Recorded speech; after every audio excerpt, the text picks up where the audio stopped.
Welcome. I'm Barbara McNeese. I'm the president of the St. John's Cultural Council Board of Directors, and on behalf of the board and Andy and Kathy, I want to welcome you this morning. I want to thank you. This was truly a pleasure to be able to sponsor this effort and to see what the wonderful outcomes have been, and we also to honor this work and to honor the National Park Service and their America's Park exhibition are having an opening reception here at the Lightner June 9th from 5:30 to 7:30. We have the invitations and information, so make sure you check that out and try and join us. Here's Andy Witt. Thank you, Barbara. I'm delighted to have you all here. It's a great pleasure to celebrate the arts. 2 years ago, we found a picture from the Historical Society that the Art Association uses of a plein air painting on the grounds of the Castillo. We were taken by that, and when we approached the Park Service, they said, well, let's try to do this because this is the 100th anniversary of the National Park Service. Introduce Gordon Wilson, who's the superintendent of the park and the Castillo for this unit.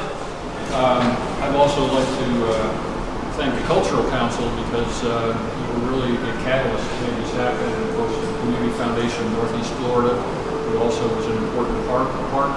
And thanks to Bob Harper and everyone here at the museum for hosting this. But most of all, I'd like to say thank you to the artists because this really was, I think, a wonderful experience for not only the artists and created some beautiful artwork, but I think our visitors were able to look at the park in a different sort of way that they don't very often get to see. And so I think it was a win-win-win-win, if you don't mind. So thanks everyone for coming out. I want to introduce is Amy Crane, and Amy is with the Community Foundation for Northeast Florida. I saw it. Well, on behalf of the Community Foundation for Northeast Florida, I'm so pleased to be here.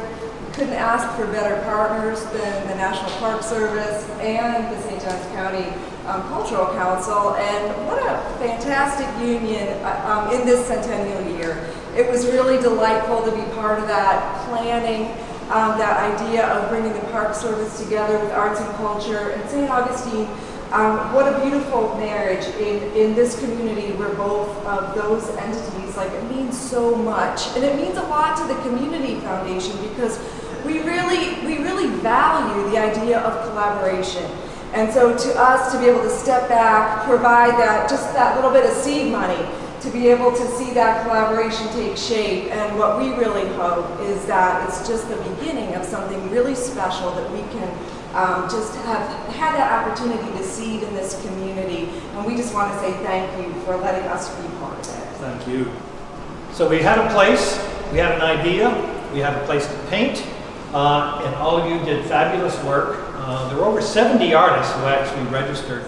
56 entered the juried competition. So, Bob, please.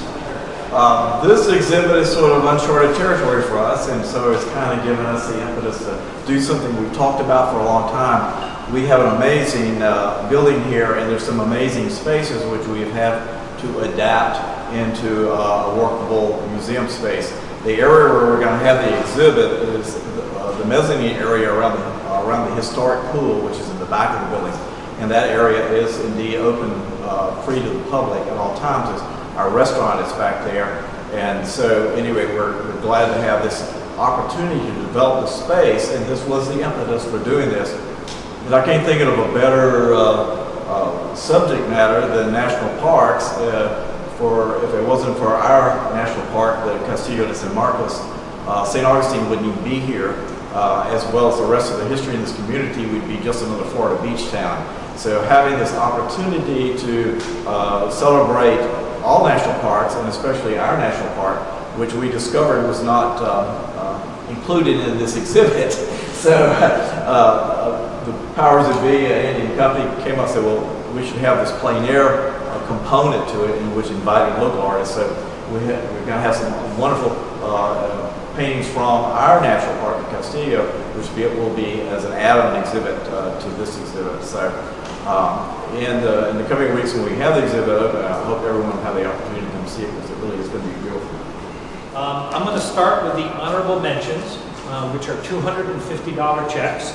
And I'm going to start with Roger Bansemer because he's not here, so we'll make that one quickly.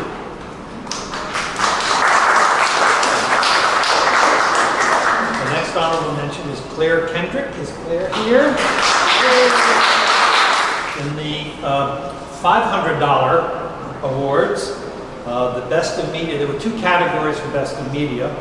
Best of Media Painting is Gail Beveridge. And Best of Media Pastel is William Lurcott. And Best of Show, Lynn Asselta, for $1,000.